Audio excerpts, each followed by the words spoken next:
Today we're going to work on making some small sauces. Now, you guys have just made your bechamel, and we've cooled and stored our bechamel down.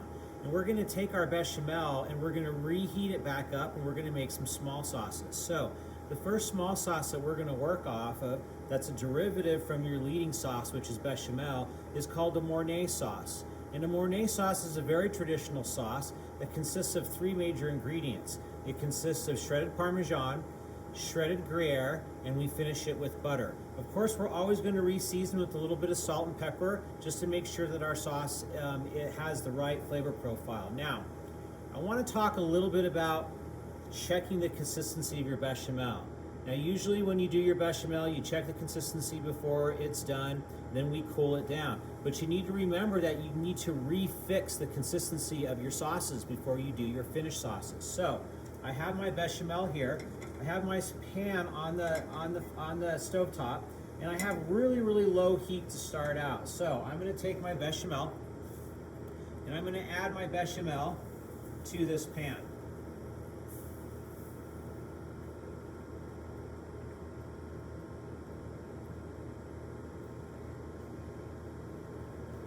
All right.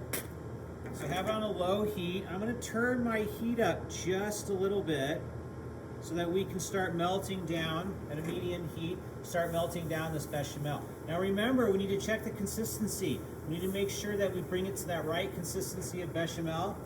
And again, we may need to adjust it. So it's really important to understand, as I'm sitting here and mixing this, we can see it starting to melt down a little bit. You want to be careful on your heat control because you do not want to burn your bechamel. So make sure you're watching your heat control. And we're just reheating up this sauce. And you can see it's starting to liquefy just a little bit, but it's still keeping that really thick consistency of bechamel. So what I'm going to do is I always like to have a little bit of milk available, which is the base liquid we use. And I'm just going to thin it out just a little bit, just to adjust that consistency. So I added a tiny bit of milk to my bechamel, and again, it's thinning it out just a little bit. And again, it's just going to depend on how much milk you need to add to bring it to that right consistency. Watch your heat control, really important. So I'm a little high. I'm going to turn it down again to a little bit lower of a flame. So I don't want it to burn, but I want to make sure that I'm reconstituting, reheating my bechamel, and I have that nice consistency. And I have that nice nappe on the back of the spatula here. I still think it's a little bit on the thick side. It's almost heated all the way. I'm going to go ahead and add and adjust a little bit more milk to this just to kind of bring it to that consistency that we're looking for. Now we're going to talk about the ingredients. We talked about those three ingredients.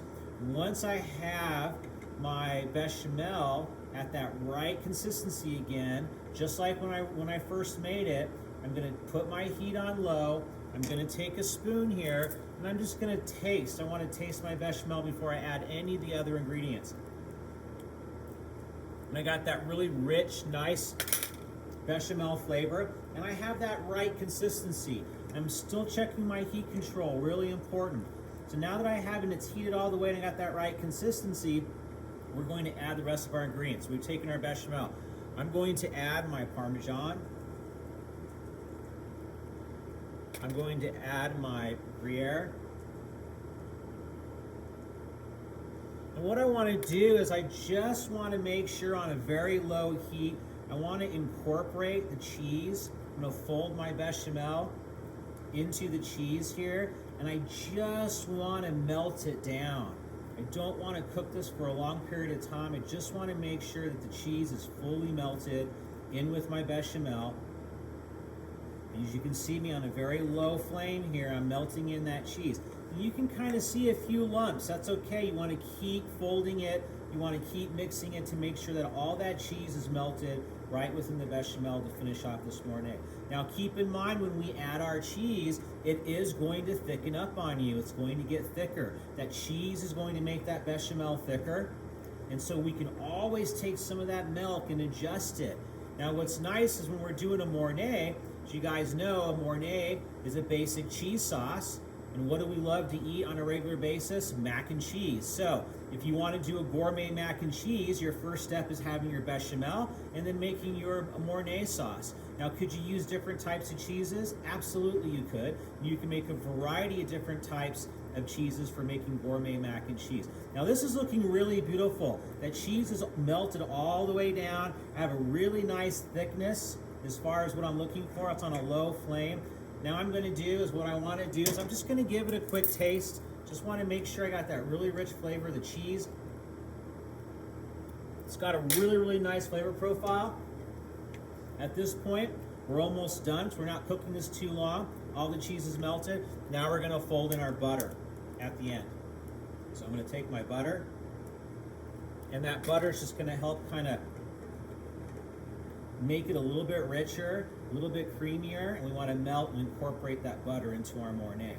Now it's really important to continue to stir this here on a low flame. We do not want it to burn. Making sure that butter is melted.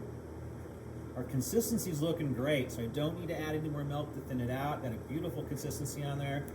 My butter is now melted, my cheese is melted. I'm going to come back, I'm going to taste it one more time. Very nice. I think it needs a little more salt. And you can always come in and re-season. I'm going to put a little bit more salt in here and maybe just a dash of white pepper. So I really want to make sure I have those flavors balanced. The salt kind of brings out all that flavor. It's looking really nice. Perfect.